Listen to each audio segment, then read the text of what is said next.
Nah, saya menghitung rata-rata PDB, rata-rata harusnya uang yang masuk negara sejak pemerintahan Jokowi itu kira-kira per tahun 500 triliun yang harusnya masuk tapi tidak masuk. Kalau kali 8 tahun berarti ada 4.000 triliun uang perpajakan, pajak, bea dan cukai untuk perpajakan, pajak, bea dan cukai yang harusnya masuk ke negara 4.000 triliun. Jadi saya pikir apa yang akan bangun menurut saya memang untuk memperbaiki arogansi ini harusnya Undang-Undang nomor 17 tahun 2003 itu diubah. Tapi jangan pernah berharap bisa mengubah dengan jalur normal karena semua menikmati undang-undang itu.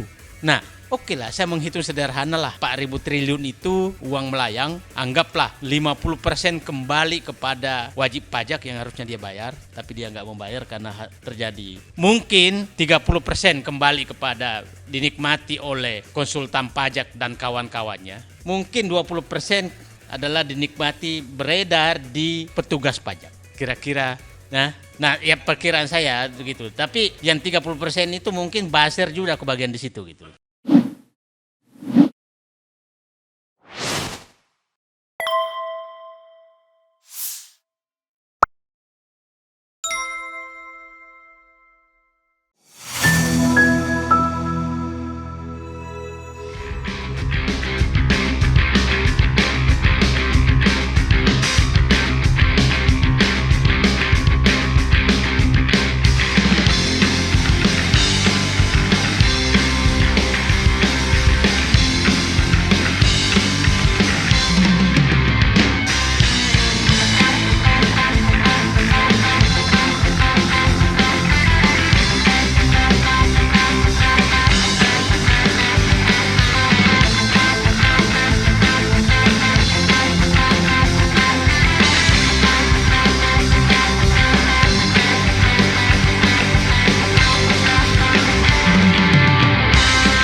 Saya angka-angka sudah tersoroti semua, saya pikir kasus sudah tersoroti. Saya hanya menambahkan perhitungan saya, Bang Ihsan, tentang Mahfud menyatakan 300 triliun untuk kecil. Saya juga menganggap kecil sekali. Karena tax ratio kita dulu pernah mendekati 15% dan menterinya juga Sri Mulyani. Itu 2009. Dan Sri Mulyani masuk sekitar 10% turun tax ratio dan semakin turun pada saat di dalam. Jadi saya hanya menghitung seandainya Sri Mulyani, sekarang saya selalu menyatakan saya masih punya Menteri Keuangan tapi tidak punya Sri Mulyani. Kalau masih Sri Mulyani Menteri Keuangan dan berhasil mempertahankan tax ratio pada saat dia Menteri Keuangannya SBY, berarti ada penurunan tax ratio rata-rata 5%. Sekarang dengan PDB mendekati 2.000 triliun, setiap 1% itu nilainya 200 triliun. Jadi kalau turun 1% itu hilang 200 triliun. Kalau 5% turun berarti ada 1.000 triliun. Bukan hilang sebenarnya, uang itu harusnya masuk tapi tidak masuk. Nah, saya menghitung rata-rata PDB, rata-rata harusnya uang yang masuk negara sejak pemerintahan Jokowi itu kira-kira per tahun 500 triliun yang harusnya masuk tapi tidak masuk.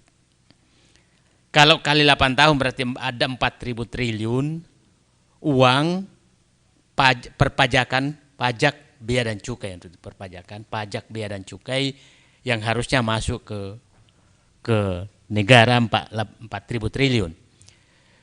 Padahal sejak Presiden Jokowi sudah 2 kali melakukan tax amnesty, berkali-kali menaikkan pajak, tapi berkali-kali juga memberikan fasilitas pajak kepada orang kaya. Jadi orang kaya, tax amnesty, ya macam-macam, pembebasan pajak, mobil, pajak orang kaya, PPNBM dihilangkan, tapi pajak orang miskin dinaikkan. Jadi memang ya itu yang terjadi, dan menterinya sama. Jadi saya melihat, saya memandang awalnya saya pernah hampir 5 tahun sama Bu Sri Mulyani, saya selalu kagum mendengarkan ininya, wah ini hebat nih. Sampai saya pernah kagum sekali Bang Fuad pada saat rapat keras sekali di rumah Wakil Presiden Yusuf Kala. Karena penting sekali membahas sesuatu. Sampai keluar kata-kata beliau, Bu Sri Mulyani, kalau Bapak memaksakan memang seperti itu, maka lebih baik Bapak saja menjadi Menteri Keuangan. Sampai keluar kata-kata itu. Betapa hebatnya beliau. Nah, nggak kebayang apa yang dikatakan Pak Ihsanuddin tadi. Kalau sudah tidak ada lawan, maka nggak tahu saya kata-kata. Betul, maksud saya entar dulu. Jadi kalau Anda kan menyatakan kalau tidak ada aja lawan begitu kata-katanya, apalagi nggak ada lawan gitu kan. Nah, sampai saat itu, masuklah kita melihat apa penyebabnya ini terjadi semua. Saya pikir penyebabnya adalah memang Undang-Undang Keuangan Negara 2003, Undang-Undang Nomor 17 2003, yang sebenarnya saya katakan negara ini presiden, wapres tidak ada itu nggak ada masalah, tapi menteri keuangan tidak ada itu masalah besar, karena betul-betul kewenangan mengeluarkan uang 1 rupiah itu hanya menteri keuangan. Presiden nggak berhak, wakil presiden nggak berhak. Saya nggak tahu yang merancang undang-undang ini seperti apa dulu. Nah, sehingga undang-undang inilah yang menghilangkan kontrol perencanaan Bappenas terhadap perencanaan pembangunan nasional, langsung hilang. Adalah Undang-Undang Keuangan Negara 2003. Jadi saya pikir apa yang dikatakan Bang Hussein, menurut saya memang untuk memperbaiki arogansi ini harusnya Undang-Undang Nomor 17 tahun 2003 itu diubah. Tapi jangan pernah berharap bisa mengubah dengan jalur normal, karena semua menikmati undang-undang itu. Yang mau mengubah itu menikmati. Bayangkan saja, dulu saya Pimpro tuh tahun 88. Jadi paham betul betapa ribetnya mengurus proyek. Saya di BPPT itu harus ada tanda tangan Setnek, karena dibawa Setnek. Setelah itu kita harus bawa ke Bappenas, dibawa ke Bappenas. Baru tanda tangan Bappenas, setuju perencanaan, baru dibahas ke Kementerian Keuangan, baru dibahas antara Kementerian Keuangan Bappenas, baru kita ke DPR. Sekarang tidak ada tuh bahasan-bahasan itu. Nah, sekarang yang menikah betul-betul ya saya pikir adalah anggota DPR. Anggota DPR menikmati betul bagaimana merencanakan anggaran. Karena saya bagian pembahas anggaran pada saat itu, mohon maaf aja, itu antara kepala BKF dan ketua Banggar, itu semua bisa diselesaikan dengan gampang. Nah, sehingga jangan berharap bahwa undang-undang ini bisa diubah dengan jalur normal, karena mereka saling menikmati bagaimana membagi-bagi uang ini. Nah, sehingga menurut saya Pak Fuad memang saatnya kita pikirkan ini kan yang terbongkar baru pajak, Pak. Bagaimana kekuasaan direktur utang, yang utang negara kan ditentukan memang jumlahnya di DPR, tapi hasil pembahasan dengan Kementerian Keuangan. Tapi dari mana asal utangnya, berapa bunganya, pengembalian seperti apa, itu hanya Menteri Keuangan. Tidak ada yang mencampuri apapun.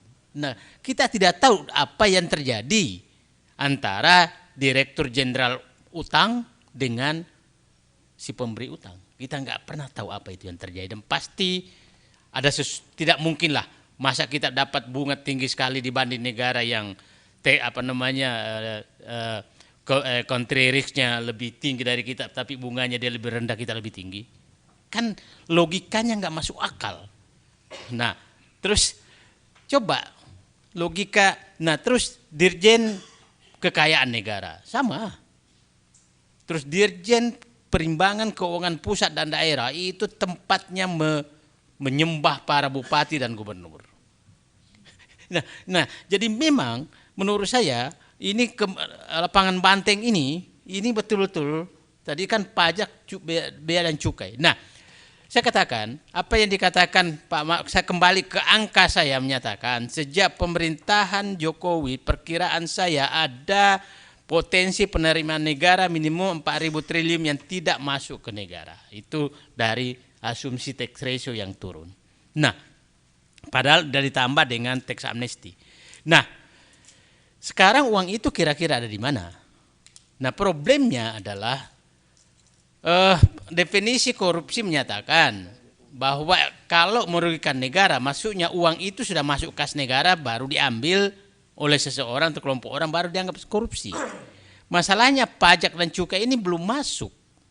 Jadi pembuktiannya adalah hanya gratifikasi. Nah, oke lah, saya menghitung sederhana lah, 4.000 triliun itu uang melayang, anggaplah 50% kembali kepada wajib pajak yang harusnya dia bayar, tapi dia nggak membayar karena terjadi mungkin 30% kembali kepada dinikmati oleh konsultan pajak dan kawan-kawannya, gitu kan.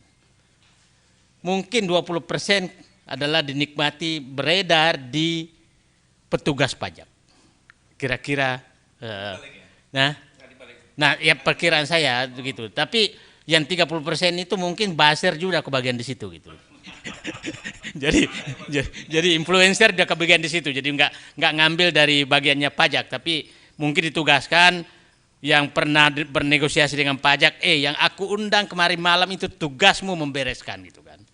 Nah, karena setelah itu serangan buzzer ke saya naik sekali, meningkat sekali terhadap akun saya tuh. Wah, dan rajanya buzzer keluar. Wah ini cair sebenarnya nih. Jadi sepertinya pertemuan malam itu memberikan kode kepada para yang pernah bernegosiasi dengan petugas perpajakan tuh pajak dan cukai, menyatakan nama-nama yang aku undang malam ini tolong diperhatikan. Kira-kira itu kodenya itu. itu kode malam itu, karena kalau negara ini mau diperbaiki sebaiknya yang diundang tuh Ihsanuddin Nursi gitu. Ya, bukan yang buzzer itu yang diundang. Jadi ya udahlah, selamat menikmati negara buzzer yang sekarang komandannya dulu kan dikatakan dari Merdeka Utara. Sekarang sepertinya pindah ke lapangan banteng. Nah, jadi konkret jadi. Nah, itu lebih konkret. Kalau Merdeka Utara kan masih lewat tangan orang. Kalau sudah lapangan banteng yang mengambil kendali, maka insya Allah tanda kutip ya.